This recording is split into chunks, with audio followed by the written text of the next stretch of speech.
Story है। एक राजा था और उसके राज्य में एक बहुत इंटेलिजेंट एक पंडित था। तो उसने पंडित ने क्या किया पता है, एक दिन उसने क्या किया, अपने राज्य के बाहर एक जंगल में उसने अपना कुटिया बना लिया और कुटिया बना के उसने वहां पे अपने परिवार के साथ रहना चालू किया और वहां पे उसने स्कूल भी खोल लिया। एक जंगल, पास में जंगल था, शांत जगह है, एकदम सुंदर वातावरण में उसने कुटिया खोली। तो राजा को पता चल गया कि मेरे राज्य से एक विद्वान ऐसा कर दिया। शायद उसको वहां जाने के बाद बहुत तकलीफ हुआ होगा, उनको शायद जो चीजें, जरूरतमंद की चीजें मिल रही नहीं होगी, गरीबी में होंगे क्योंकि दूर है। तो राजा ने क्या डिसाइड किया पता है, वो राजा जाके डिसाइड किया कि मैं उससे मिलूंगा जाके। तो राजा ने उसके पास चले गए और उससे बात किया। राजा ने विनम्रता से उसके पास चले गए। तो पंडित जी ने उनको बहुत प्रेम से, सादर से उनको रेस्पेक्टली रिसीव किया और पूछा, आप राजा यहाँ हैं, आपका स्वागत है। तो राजा ने बोला, आप बताइए आपके लिए कुछ हेल्प चाहिए क्या हमारी तरफ से। तो पंडित जी ने बोला, भगवान की कृपा से हमारे पास सब कुछ है, हमारे लिए कोई कुछ ज़रूरत नहीं, हम लोग किसी चीज़ की कमी नहीं है यहाँ पे। तो राजा ने बोला, नहीं नहीं ये बात तो ठीक है, लेकिन बताइए आपके लिए कुछ रहने खाने के लिए जो किचन में जो बनता है, जो गुरुकुल के बच्चे, उनके लिए कुछ सहायता चाहिए तो बता दें। तो उन्होंने बोला, मुझे ये सब पता नहीं, मेरी पत्नी है जो किचन को मैनेज करती है, आश्रम को चलाती है, उसको जाके पूछ लेना, उसको कुछ कमी है तो फिर देख लो। तो वो राजा ने क्या किया पता, वो उनकी पत्नी के पास चले गए, जो गुरु पत्नी, और उनको पूछा कि माता आप बताइए आपके लिए कुछ सहायता है तो हम लोग तैयार हैं करने। तो गुरु पत्नी ने कहा कि जब सर्वशक्तिमान भगवान है और हम उनके भक्त हैं तो हमारे लिए क्या कमी है, कुछ कमी नहीं है।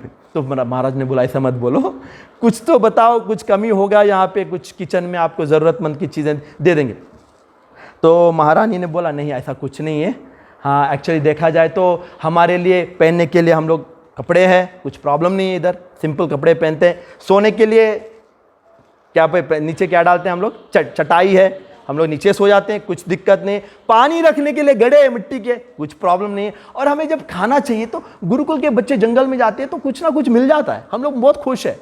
तो महाराज ने बोला, ऐसा नहीं होगा, आपके लिए एक काम करता हूँ मैं, आपके लिए मैं एक जागीर देता हूं। जागीर का मतलब है एक जगह दूंगा मैं, 100 एकड़ जगह दे दूंगा, तो आप रख लेना वो जगह को, और उसमें जो भी उसका रेंट लोगों को, वो उसको क्या कर सकते हैं, उसमें खेती कर सकते हैं ना लोग, तो लेंगे, आपको जो भी है उसमें से दे देंगे, आपके लिए सहायता हो जाएगा। तो महारानी ने सोचा और बोला, आप जागीर की बात कर रहे हैं, भगवान ने हर व्यक्ति के लिए, मानव जन्म ही एक जागीर है।